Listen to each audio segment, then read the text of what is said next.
think you know what oppression feels like? Imagine a kingdom, Iberia, drowning in the iron grip of a tyrant, King Rodrik. Not just a king, but a plague upon his people. His rule wasn't just unjust, it was a festering wound on the soul of an entire nation. While you sit comfortably, sipping your coffee, consider the fathers, the brothers, the men of that era, watching their families brutalized, their dignity stripped away.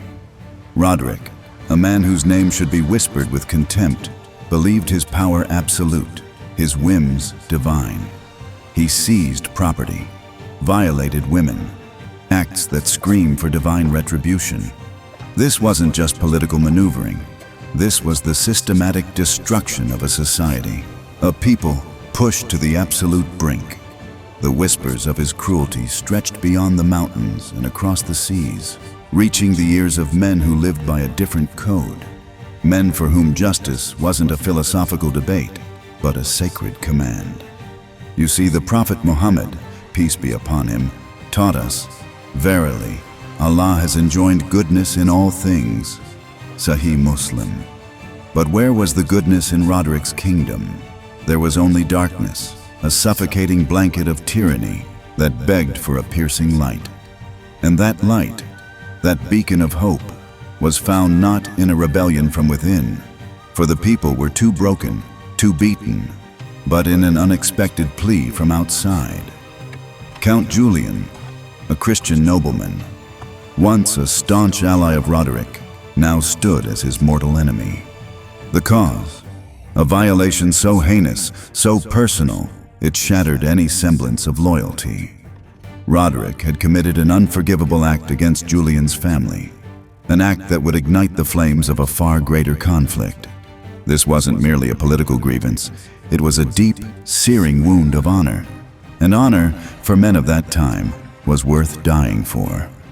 Julian, a Christian, saw no salvation from his own kind. His pleas for help weren't directed to neighboring Christian kingdoms, who were too embroiled in their own power struggles, too blind to the suffering of their co-religionists. No, Julian turned to the very people Rodrik's court considered barbaric, the Muslims. Across the narrow strait, in North Africa, governed by Musa ibn Nusayr, the call for aid found an ear. Musa, a seasoned general, a man of God, understood the weight of such a plea. This wasn't merely an opportunity for conquest. It was a divine summons. A summons to alleviate suffering, to establish justice where injustice reigns supreme.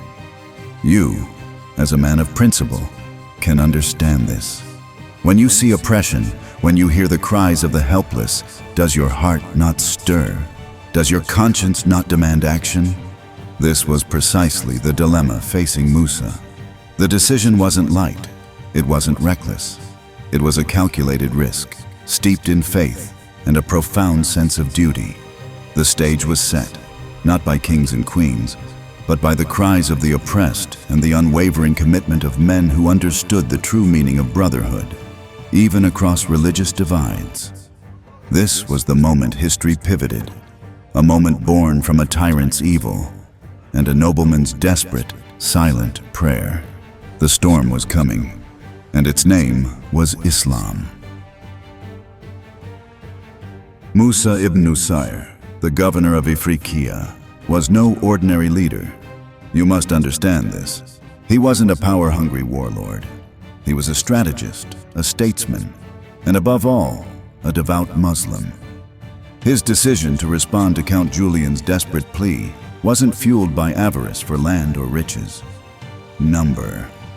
It was driven by a deep conviction rooted in Islamic principles, the obligation to aid the oppressed, to establish justice, and to spread the light of Islam not by force, but by showing its inherent goodness. This is a crucial distinction. The Quran instructs us, "And prepare against them whatever you are able of power and of steeds of war by which you may terrify the enemy of Allah and your enemy." Surah Al-Anfal 8:60. Musa understood that power was to be wielded for righteousness, not for tyranny. His initial response to Julian's desperate appeal wasn't an immediate full-scale invasion. That would have been reckless, un-Islamic. Instead, Musa embarked on a secret reconnaissance mission. He sent a small, elite force, led by Tariq ibn Ziyad, to test the waters, to gauge the true extent of Rodrik's tyranny and the resilience of the local populace. This was a strategic masterstroke, a testament to Musa's prudence. You, in your own endeavors, whether in business or personal life, understand the value of due diligence, of gathering intelligence before committing vast resources. Rash decisions lead to ruin. Calculated risks, backed by faith, lead to triumph. Tariq's expedition was a resounding success. He didn't just return with intelligence. He brought back stories of a populace starved for justice, yearning for a liberator. The local inhabitants, many of them suffering under Rodrik's iron fist, not only welcomed Tariq's small contingent, but actively assisted them. This was the proof Musa needed. This wasn't a mere invasion.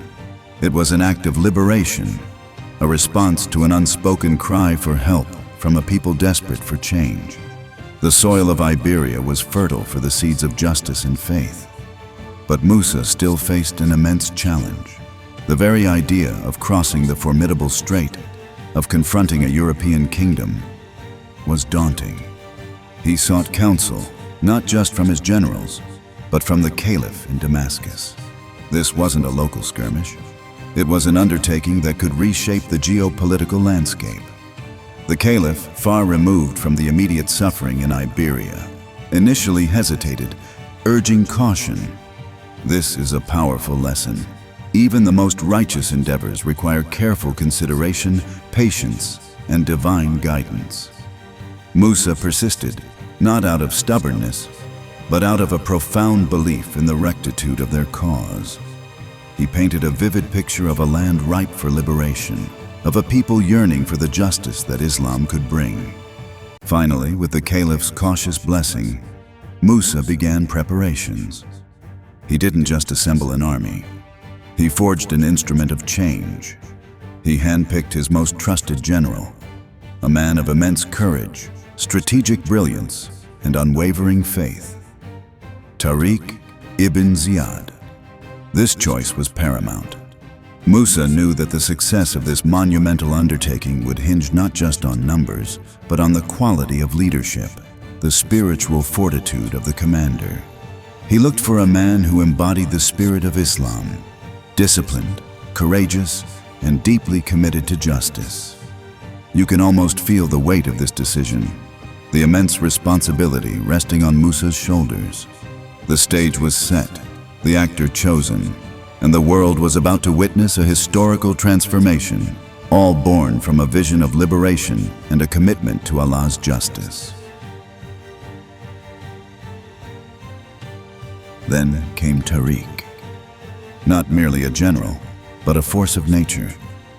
Musa ibn Nusayr, with his strategic foresight, chose him not for his lineage, but for his unyielding faith and tactical genius.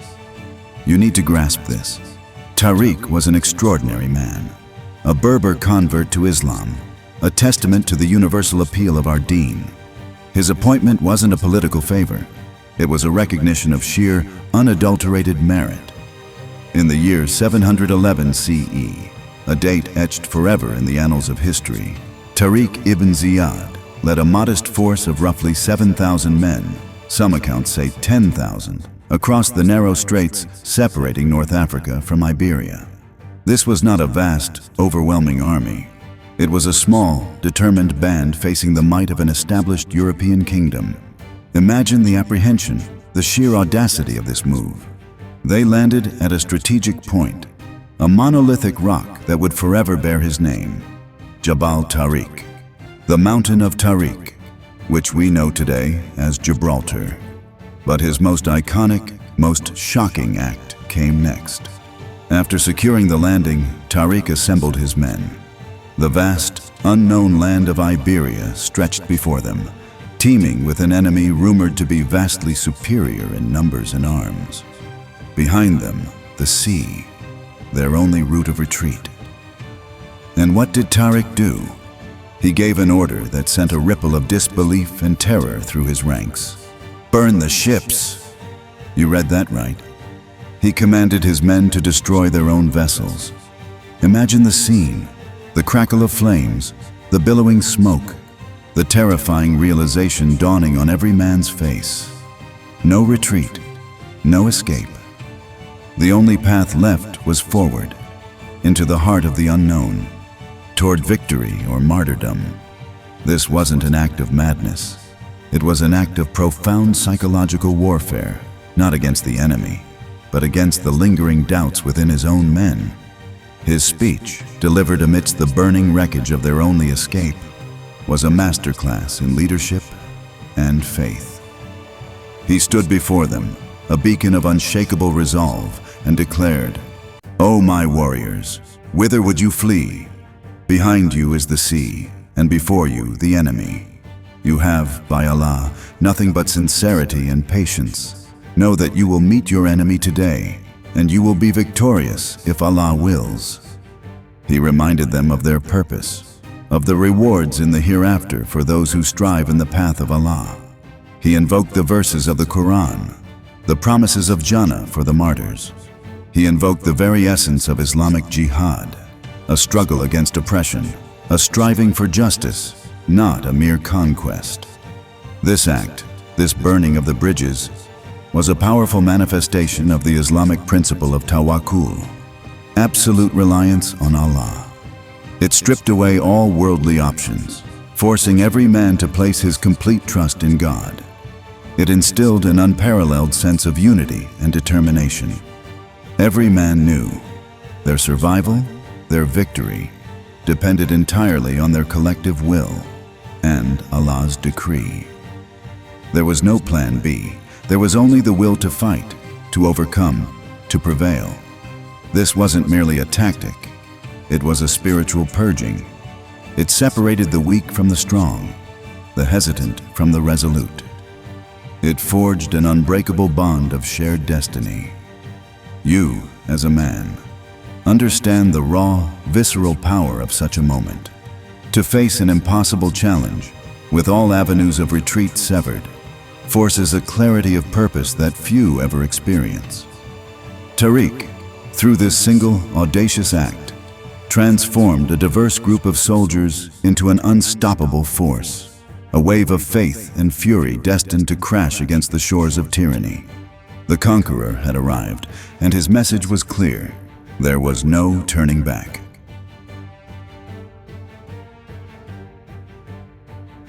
With the ships burning behind them, the die was cast. Tariq's small, yet fiercely determined army pushed deeper into Iberia. News of their landing and the shocking act of burning their own vessels quickly reached King Rodrik. The tyrant, bloated with arrogance and underestimating the new threat, initially dismissed them as mere raiders. You see this pattern throughout history, don't you? Arrogance blinds even the most powerful. Rodrik, steeped in luxury and complacency, believed his vast kingdom impregnable, his power unquestionable. His pride would be his undoing. But as Tariq's men advanced, the scale of the threat slowly began to dawn on Rodrik. He finally mustered his forces, an army estimated to be anywhere from 20,000 to a staggering 100,000 men. This was a force many times larger than Tariq's. Imagine the scene. A small band of desert-hardened warriors facing a glittering, heavily armored European army, complete with cavalry and siege engines. The odds were, by all conventional military standards, catastrophic. The two armies finally met in July 711 CE, near the Guadalete River. This was not just a battle. It was a clash of civilizations, a collision of ideologies. On one side, the decadent, oppressive rule of Rodrik. On the other, the revolutionary fervor of Islam, bringing a message of justice, equality, and liberation.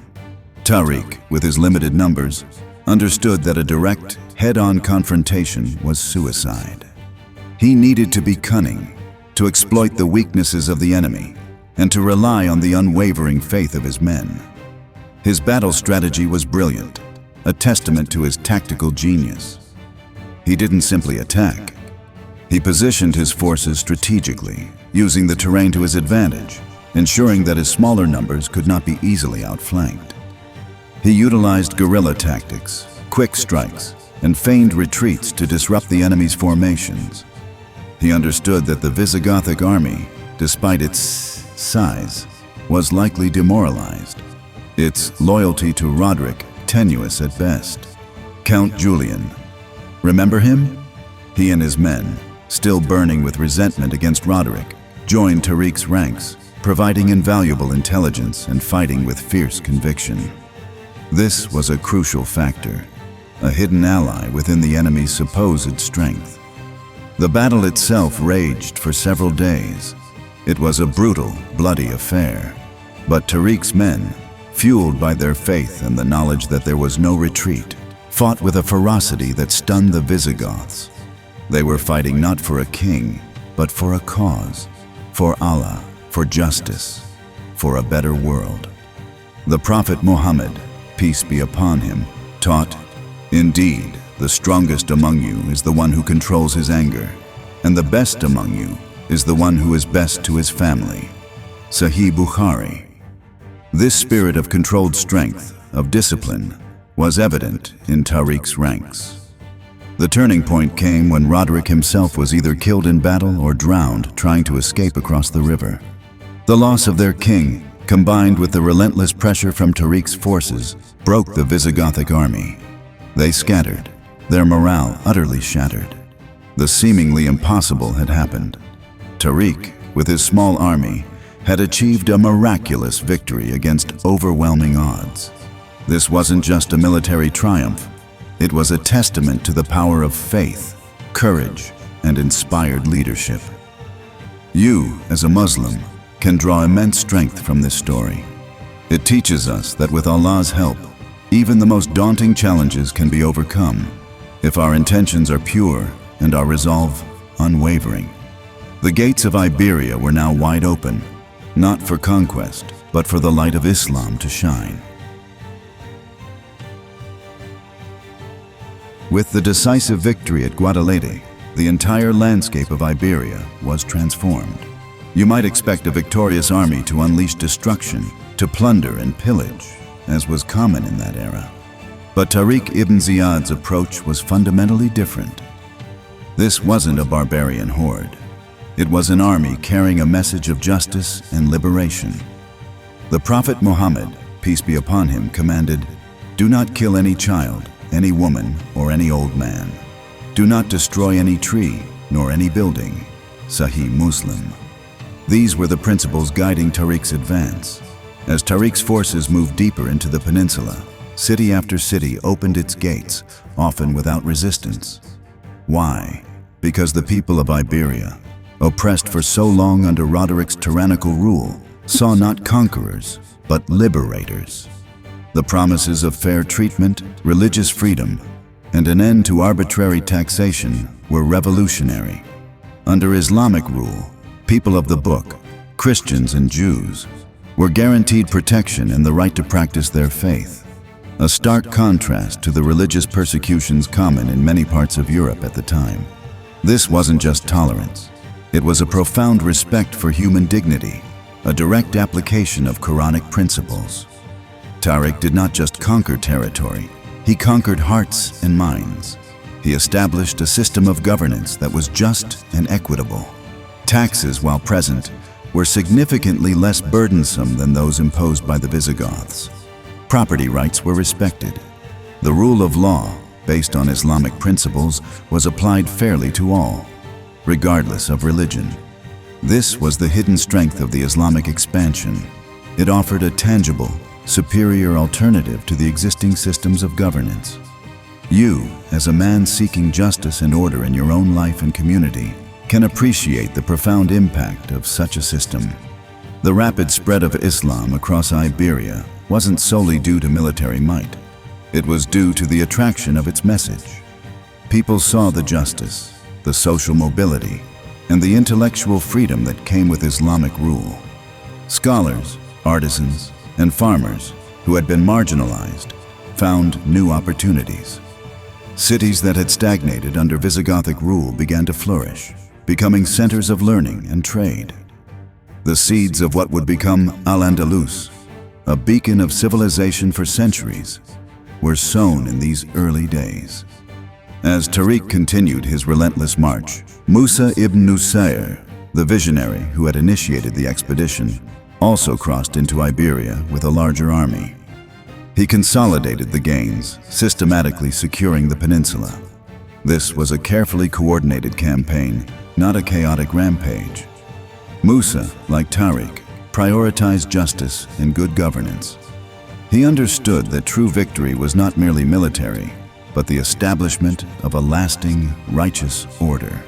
The stories of how towns welcomed Tariq's army are fascinating. In some instances, the Jewish population, who had faced severe persecution under the Visigoths, saw the Muslims as saviors and actively assisted them. This wasn't about forced conversion, it was about liberation from oppression and the opportunity to live with dignity. This period marked the beginning of centuries of Islamic rule in Spain, a golden age of intellectual and cultural flourishing that would profoundly impact Europe and the world. Tariq ibn Ziyad, the man who burned the ships, did not just conquer a land. He ignited a revolution of justice, leaving an indelible mark on history that continues to inspire. His legacy is a testament to the power of faith, courage, and the unwavering commitment to the principles of Islam. You might think that after such monumental victories, Tariq ibn Ziyad would be celebrated, lauded, and revered. But history, my friend, is often a cruel mistress, filled with the bitter sting of jealousy and the lurking shadows of political intrigue. Even the most righteous achievements can attract envy, and for Tariq, the triumph of Iberia would eventually lead to a deeply unsettling, almost unbelievable betrayal. This is a sober reminder that even in victory, the human heart can be treacherous, a warning against the pitfalls of pride and power that the Quran itself cautions against. QS al-Hadid 57:20. As Tariq's fame grew, as city after city fell to his strategic brilliance and the unwavering faith of his men, a dangerous seed began to sprout in the heart of Musa ibn Nusayr. Musa, Tariq's commander and the original architect of the invasion, initially admired his general's prowess, but the sheer speed and scale of Tariq's conquests, his independent decision-making, particularly his audacious march beyond what Musa might have initially sanctioned, began to stir a potent cocktail of resentment and jealousy.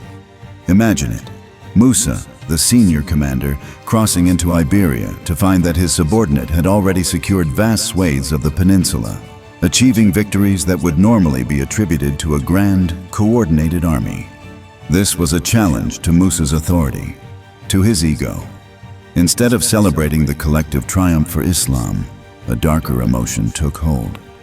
Musa summoned Tariq, not with praise, but with fury. Accounts describe a tense, heated confrontation where Musa, in a fit of rage, accused Tariq of insubordination, even striking him. You can almost feel the shock, the injustice of it all. Here was a man who had delivered an entire kingdom to the banner of Islam, facing the wrath of his own superior. The caliph, residing far away in Damascus, heard conflicting reports of the phenomenal victories in Iberia.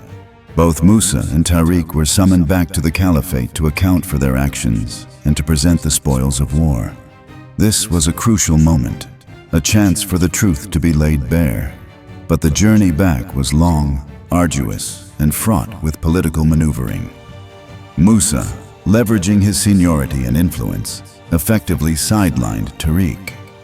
The glory of the conquest, which should have been shared, was increasingly attributed solely to Musa.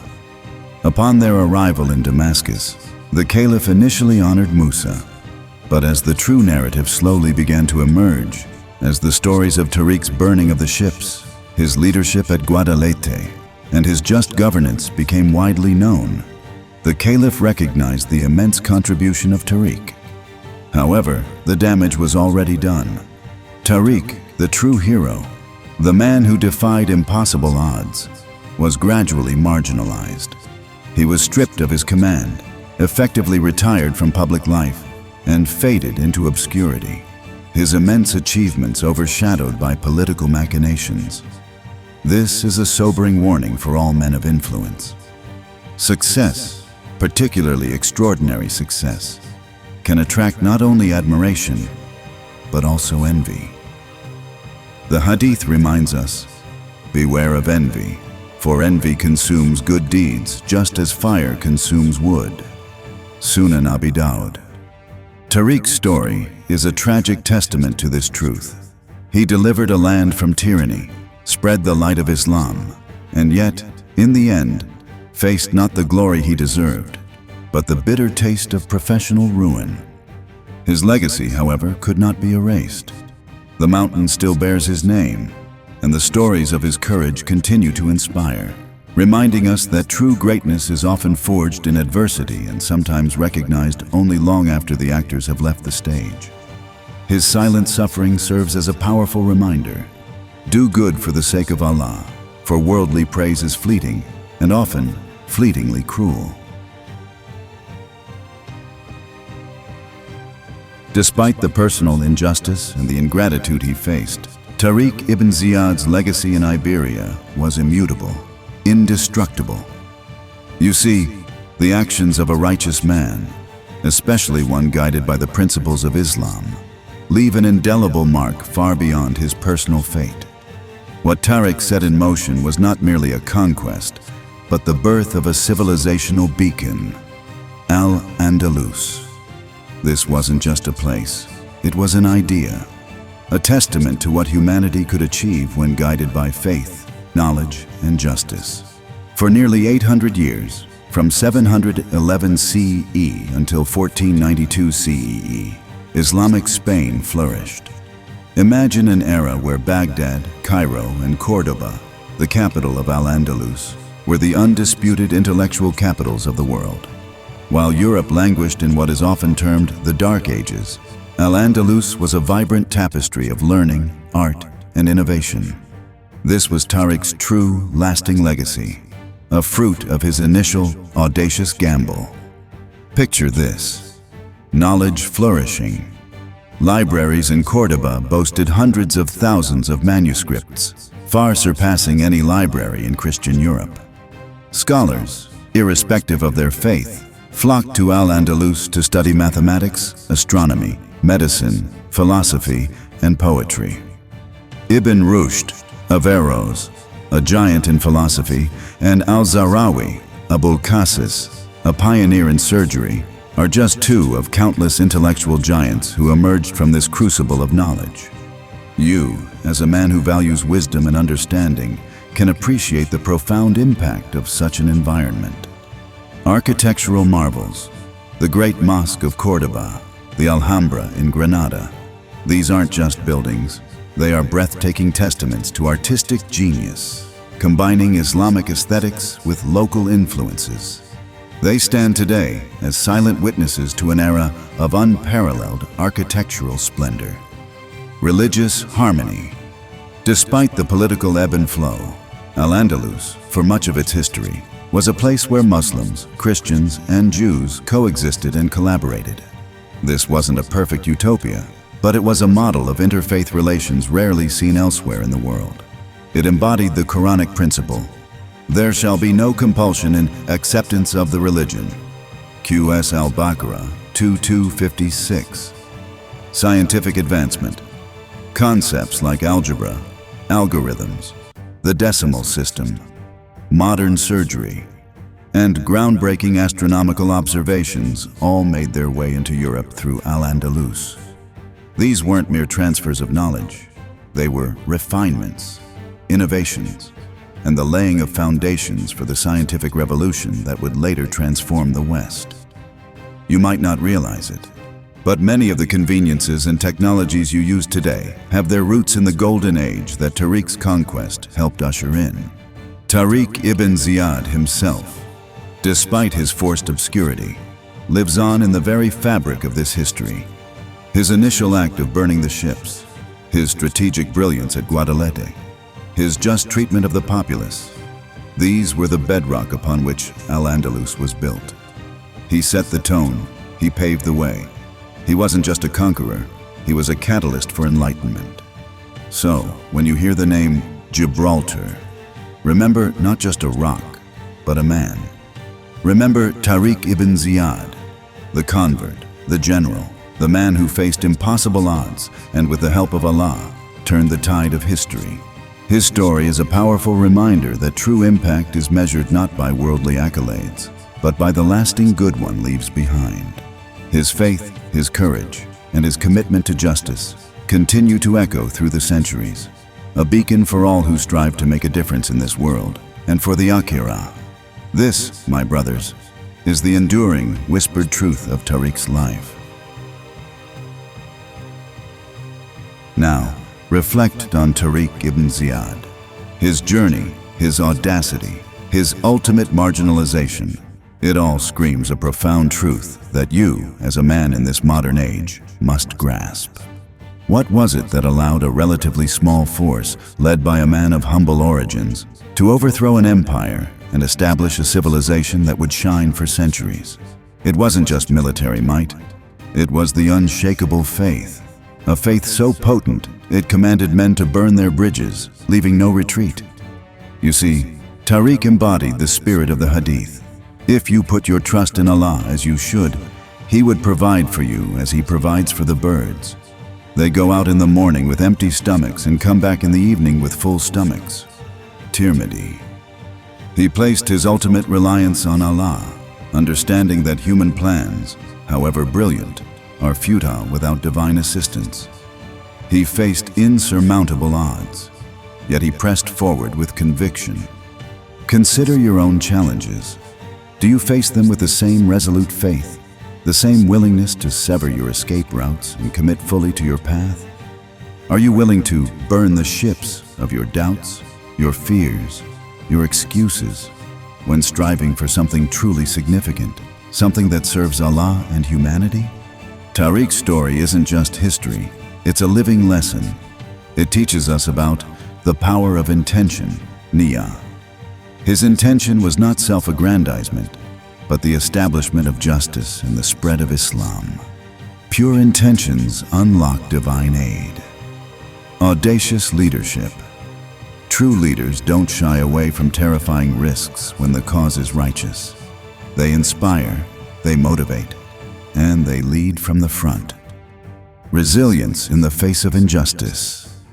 Despite the betrayal he suffered, his contribution endures.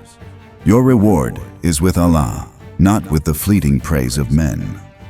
The transformative potential of Islam. Al-Andalus wasn't just a landmass. It was a testament to Islam's capacity to build, to enlighten, to create a harmonious society. We live in an age where cynicism is abundant, where challenges seem overwhelming. But Tariq's life reminds you that with faith, courage, and a commitment to Allah's path, you can be a catalyst for change. You can leave an indelible mark, not just on a land, but on hearts, on minds, and on the very fabric of history itself. The mountain still stands, bearing his name, a silent, enduring testament to a man who dared to dream, dared to act, and dared to put his complete trust in Allah. What will be your mountain? What will be your legacy? The time for excuses is over. The time for reflection is now. The time for decisive action, guided by faith, is upon you. Go forth and write your own chapter in the spirit of Tariq ibn Ziyad.